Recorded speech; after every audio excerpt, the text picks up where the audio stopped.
Hello, Jeff. Well, hello. Greetings from sunny Louisiana, United States. It's a pleasure to be here. How are you, Dr. Long? Doing great.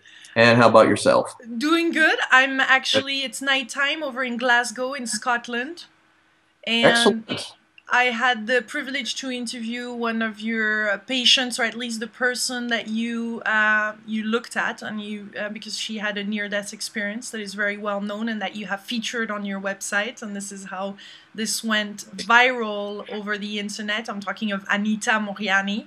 Oh, of course. And Yeah, one of the most fantastic near-death experiences ever shared with us, and we have over 3,000. yeah. Yeah. So you have a website, NDERF, that you founded years ago. How many years ago? Yeah, it's been about 12 years ago. We got it up in 1998, and so it's been actually it's 14 years ago.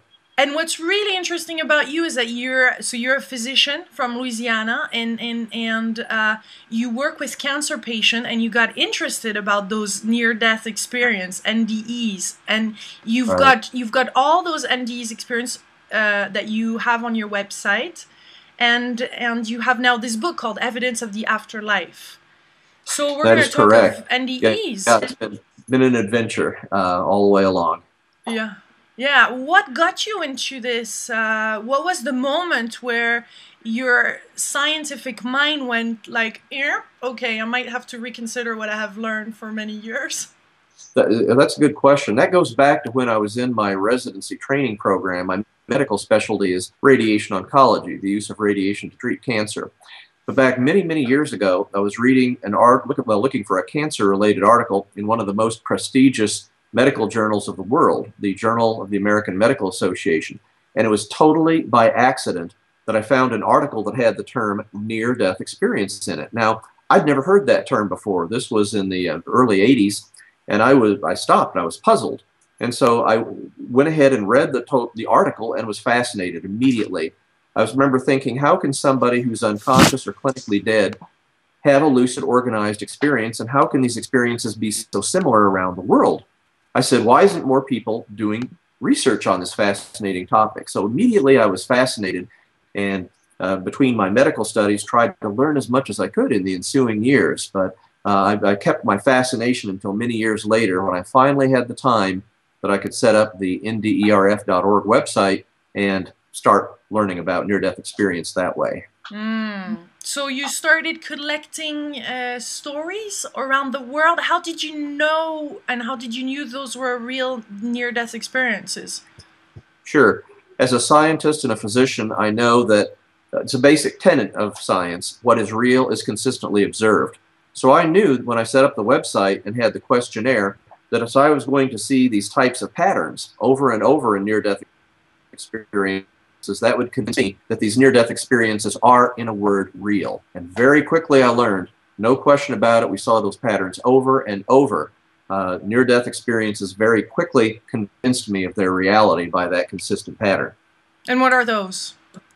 Well, while no two near-death experiences are the same, when you study as many as I have, you see what other researchers have observed, and that is very often there's, of course, that traumatic, life-threatening event. These people are so physically compromised that they're unconscious, or they may be actually dead with no spontaneous heartbeat or respiration. But at that time, they shouldn't have any memory. They do, and the typical near-death experience could include, first of all, an out-of-body experience. Consciousness separates from the body. Their consciousness may rise over their body, and from that vantage point, they may see their lifeless body and even often vividly describe their own frantic resuscitation efforts. And then following that, they may go through a tunnel, variably described. There's often a light at the end of the tunnel. And then they may enter an unearthly, and some people call them heavenly, realms because they're so beautiful. Colors are fantastic, beautiful scenery, unlike anything they've ever seen. They may have a life review at that time. They may meet people that they've known on Earth that died. These are joyous reunions.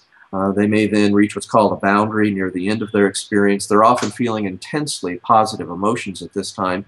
And then very often a decision is made about returning to their earthly body, and then boom, they return to life. They have to recover from what nearly killed them. And then after they do, they have that fantastic near-death experience to share. Is it always a fantastic experience? Not always.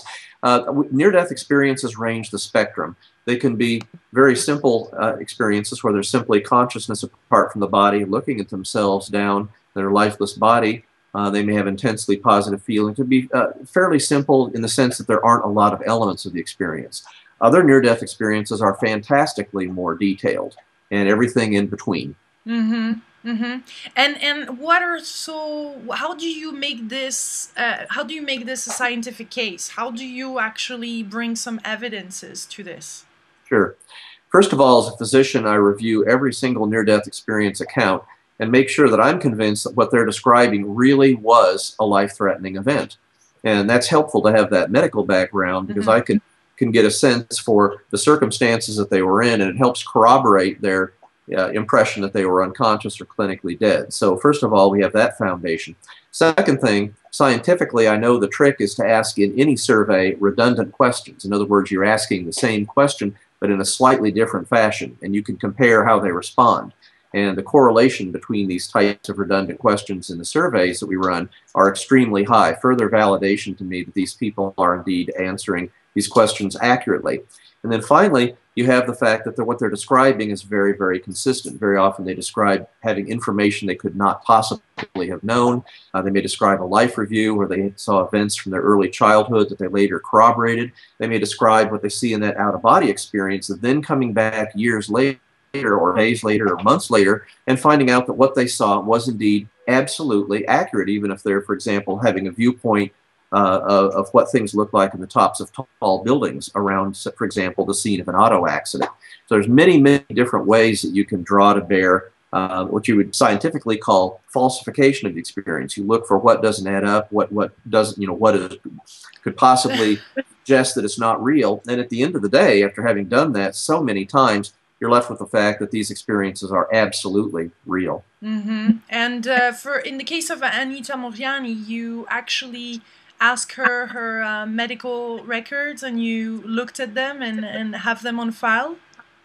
Actually, she did share a few medical records, and coupled with some, her interview with her, she was, even by a cancer doctor's perspective, breathtakingly close to death. I mean, she was really, very few people have any chance of pulling out after getting that close to death that she did. So she was, I mean, we see the whole spectrum in near-death experiences of people that, are anywhere from, simple unconsciousness to someone who's just got organ shut down like Anita and very, very nearly died. And so Anita, even by my standards, of seeing many, many near-death experiences describing a variety of ways to get close to death, was profoundly close to death and would have died very quickly had she not probably had her experience and had what happened. Mm-hmm.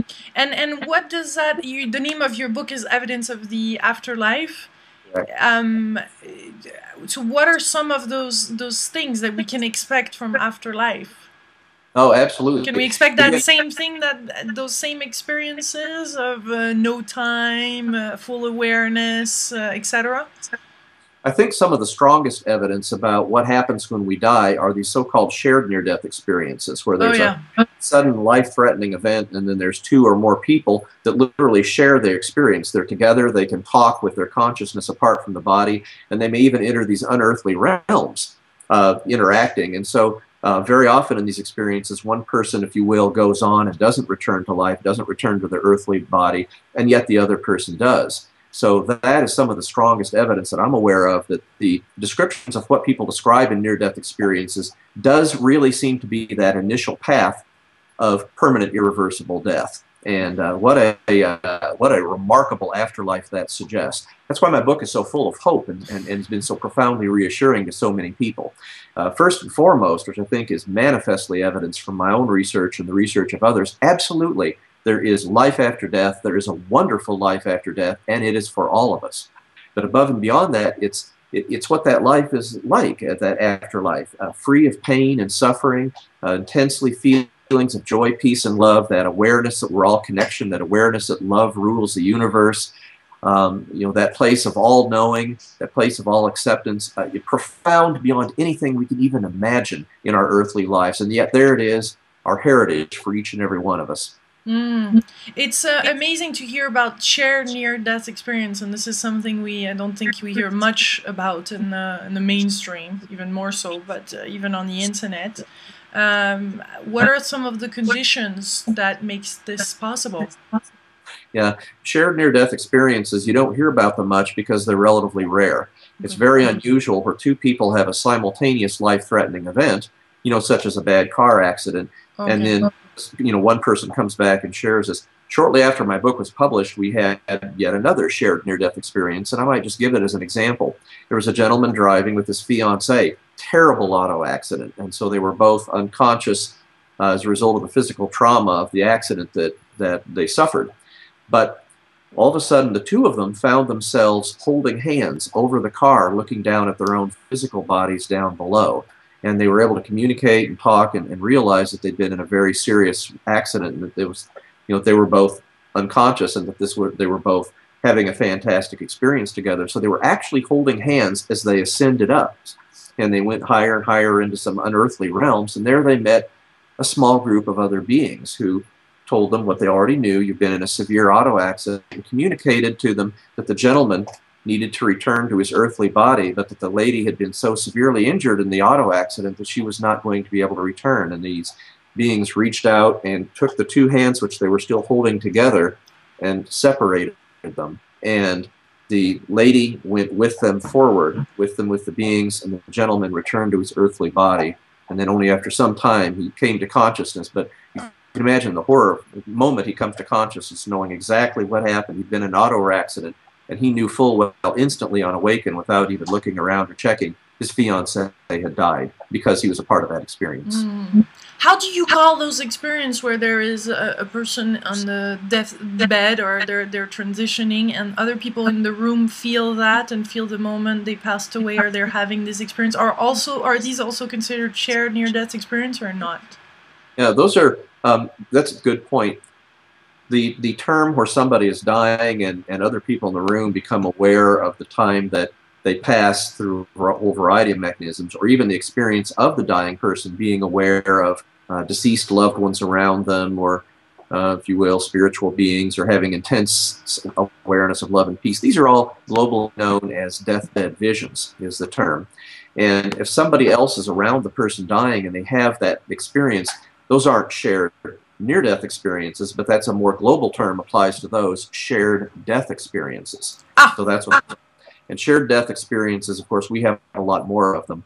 As you just mentioned, and you're absolutely correct, at the time someone is dying, and this doesn't happen very often, but it can, even if there's one and there's often a small group there, they may suddenly become aware or even see an essence of that person parting. A light is often described as separating from the physical body at the moment of death.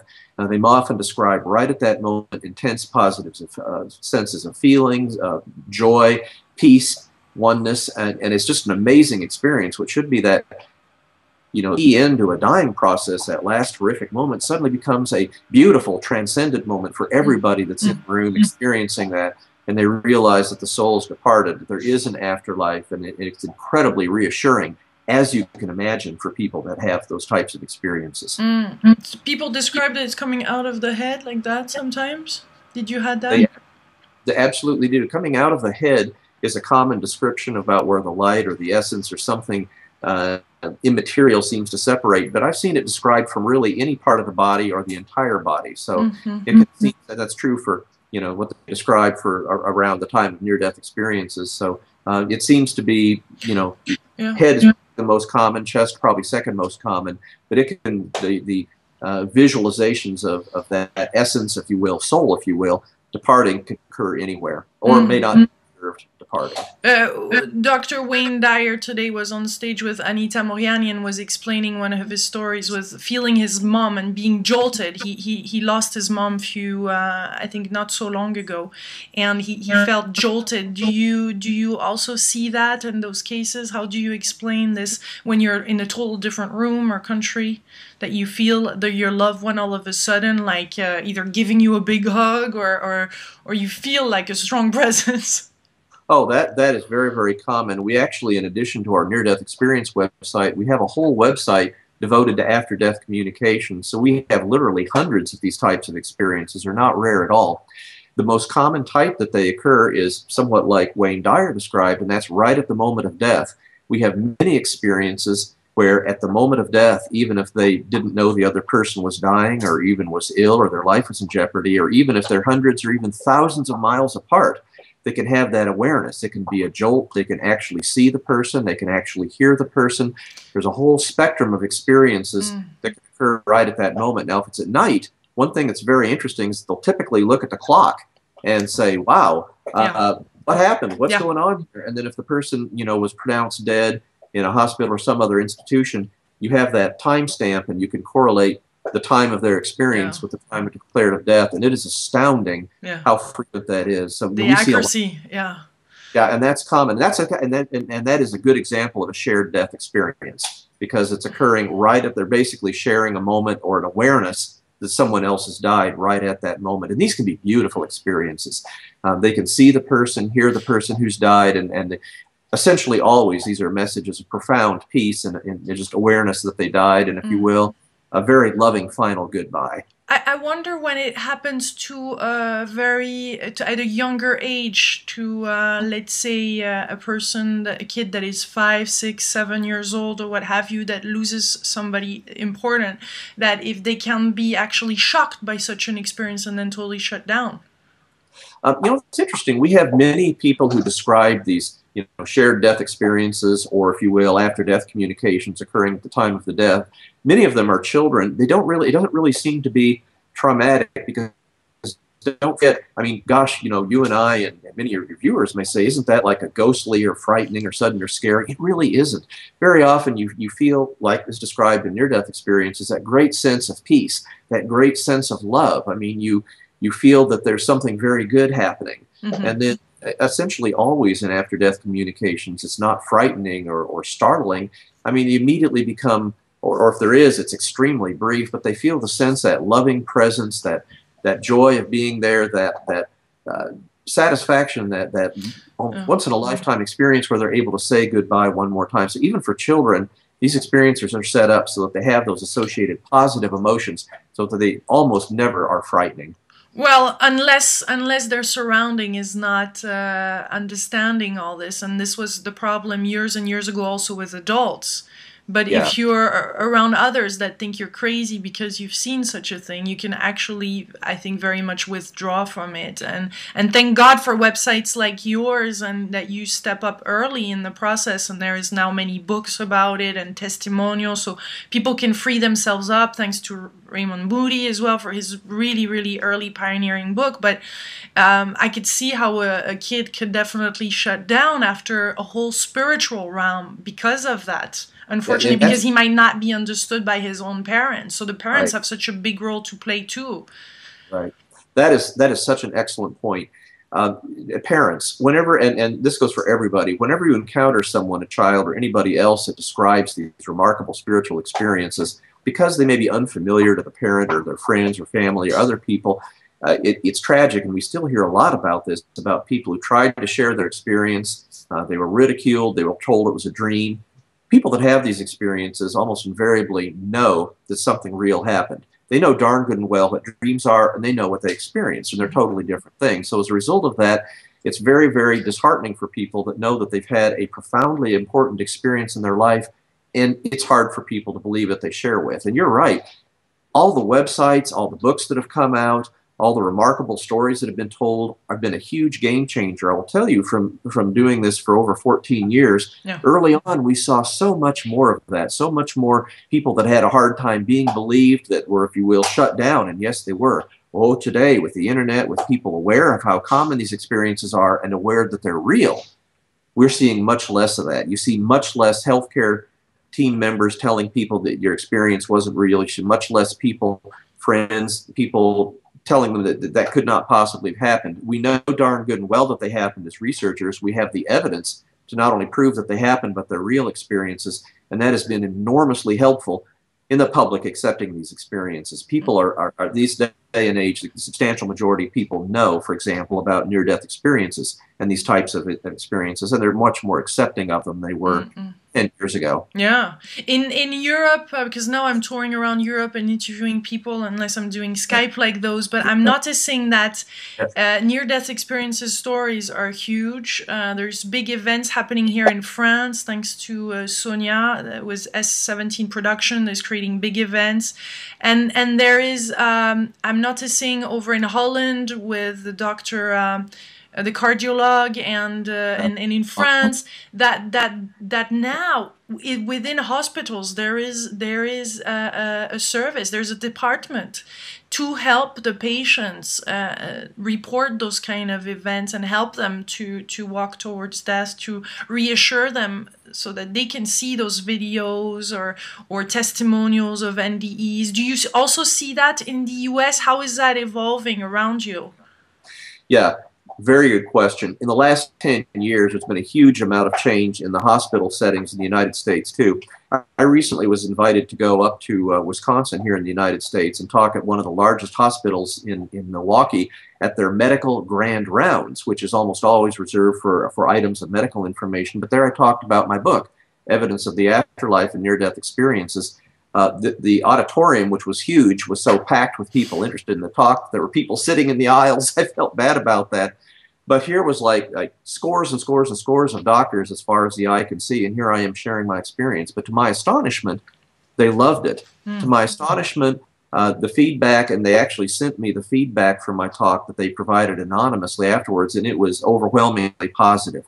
That I don't think would have happened 10 years ago. So I think now more than ever, due to the incredible efforts of all the people you've mentioned, and the media, and just a lot of people's internet, and a lot of people having awareness, there's more acceptance even among healthcare professionals than was ever possible before. So I think we're really, there's really a game changer going on. You bet. I think there's a clear change. People are now, and NEED is a good example. I mean, just people that have that courage to go out and share their incredible and powerful stories with the world are really helping people, I think, now more than ever before, understand these experiences are real. It's helping open people up to share these experiences, and it seems to be almost snowballing in terms of public acceptance of this, and I sure hope that trend continues. I suspect it will. And I feel, and that's what I said to my latest interview yesterday with Anita in person, which I finally met in person here in Glasgow, because our previous interviews were over Skype, and she was exactly the same, and this beautiful energy, and it was amazing. But I was sharing with her how even though for people like me that haven't lived near-death experiences, we can feel it, and it's transformative just reading about those and hearing about them, and it's wonderful. It's really, there is something that shifts within us just hearing about it, and being open, of course, to just hearing, and then it's okay. You can approve, not approve. Your mind can catch up later.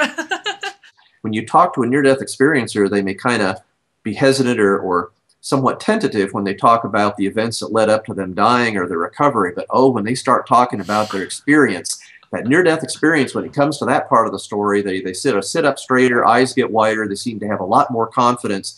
You know, out of everything that happened around that story, that's the most real, significant, and important to them. You see that very consistently with near-death experiencers. You know, it's one more of those kind of subtle things that helps validate for me these near-death experiences are absolutely, just like they're saying, the real thing. Yeah, and we get it, and we get it, and we feel it, and it's we're impacted by it too. Oh, no question about that. I don't know how you can hear a near-death experiencer and not be affected. I mean, good gosh. I mean, it's one thing to hear someone, you know, talk about some, you know, who knows what, you know, what they did yesterday in the store, but a near-death experience, that's different. That's juicy. I love it. Oh my God, I love it. I think it's my favorite topic right now to cover. It's almost like an art in itself. I mean, they're excited, they're interested. In fact, near-death experiencers, if they're talking to someone who's interested and they know it, gosh, I mean, that's exciting. You've got the full thing. I know. Oh my goodness. And they start speaking of unconditional love and all that good stuff. Yeah, and that's fantastic. And we hear that over and over. And that's part of the beauty of this. I mean, the near-death experiencers, you know, even after hearing from over 3,000 of them in my research, I will say, even as a seasoned researcher, I still am inspired. I still, you know, love it. I still appreciate everybody that shares with me. And it's just a never-ending source of joy to have these messages I hear. I never get tired of it, and that's after 3,000. So Beautiful. you know, So anybody watching that had a near-death experience from anywhere around the world, I welcome you to go to your website NDERF.org, so they can fill up the questionnaire and submit also their stories, and if they want to read your book, it's Evidence of the Afterlife. Right. Yeah, that's good. We're still accepting. We have a lot of near-death experiences, but your point's well made. Every near-death experience is important and significant, and no two are the same. And we're still learning from our research. We have a relatively new survey up where we ask questions, if you will, about the spiritual content of near-death experiences. So now more than ever, we're learning some of those very important things, like you were just saying, that sense of unconditional love. We're drilling down to find out more about that, asking questions about that. We're trying to sort of help people understand that so that we can share that back with the world.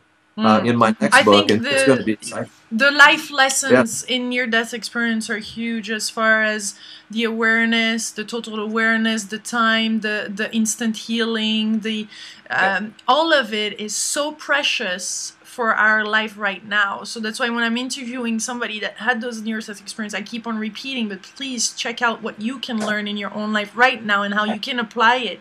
Because as Anita shared, all the fears that she had and that she realized, it was a realization that what led her to have this cancer was this life full of fears. And then when she realized that, gone, up, I go back into my body, a few days later, up, healed. It's just amazing, isn't it? I hope everyone has a chance to read her book. It is just absolutely fantastic. But, Dying to be me.